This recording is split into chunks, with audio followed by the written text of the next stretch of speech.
మన ముందు వీడియోలో తిరుమల హుండీ వెనుక ఉన్న రహస్యం గురించి తెలుసుకున్నాం కదా. అయితే ఈరోజు ఈ దేవాలయం ఉన్న రాష్ట్రం గురించి తెలుసుకుందామా. అదే పల్లెల సోయగం, దేవాలయాల ఘనత, అంతరిక్షాన్ని తాకే కళలు. ఈ మూడు కలిసిన రాష్ట్రం మన ఆంధ్రప్రదేశ్. నమస్తే అందరికీ, మన కథల ప్రపంచంకి స్వాగతం. ఈరోజు మనం ఆంధ్రప్రదేశ్ గురించి తెలుసుకుందామా. కృష్ణ, గోదావరి ఈ నదులు మన రాష్ట్రానికి జీవనాడులు. ఈ నేల రైతుల కష్టంతో పచ్చగా మారుతుంది. మనం తినే ప్రతి గింజ వెనుక ఒక రైతు కథ ఉంది. చరిత్ర అమరావతి నుండి లేపాక్షి వరకు ప్రతి రాయి ఒక కథ చెబుతుంది. ఇది కేవలం చరిత్ర కాదు, మన పూర్వీకుల ప్రతిభకు నిదర్శనం. మనకి ఆంధ్రప్రదేశ్ అంటే గుర్తొచ్చేది దేవాలయాలు, ముఖ్యంగా తిరుమల. తిరుమలలో వెంకటేశ్వర స్వామిని దర్శించుకోవడానికి ప్రతిరోజు లక్షలాది మంది భక్తులు వస్తారు. అలాగే విజయవాడ కనకదుర్గమ్మ దసరా అప్పుడు చాలా అద్భుతంగా జరుగుతుంది.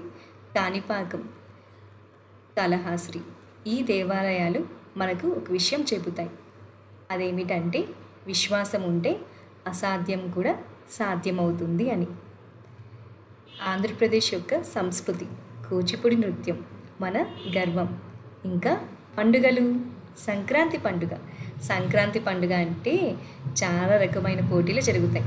అప్పుడు రంగురంగుల ముగ్గులు, గాలిపటాలు, గంగిరెద్దులు. ఇంకా పండుగ అంటే మనకి గుర్తొచ్చేది భోజనాలు. ఆంధ్ర భోజనం కారంగాను రుచిగాను ఉంటుంది. వేడి వేడి అన్నంలోకి పొడి, నెయ్యి, ఇంకా ఆవకాయ పచ్చడి. ఆంధ్ర భోజనం రుచికరమైన భోజనం. మన ఆంధ్రప్రదేశ్లో ప్రకృతికి సంబంధించిన ప్రదేశాలు కూడా ఉన్నాయి. అదే అరకులోయ, వైజాగ్ బీచ్. మన ఆంధ్రప్రదేశ్లోని ఉన్న ముఖ్యమైన ప్రదేశం ఏంటో తెలుసా? శ్రీహరికోట. మన దేశానికి గర్వకారణం. ఇక్కడి నుంచే చాలా రాకెట్లు ఆకాశంలోకి ఎగురుతాయి. ముఖ్యంగా చంద్రయాన్-3 మన దేశం చంద్రుని దక్షిణ ధ్రువంపై అడుగుపెట్టిన గొప్ప విజయం.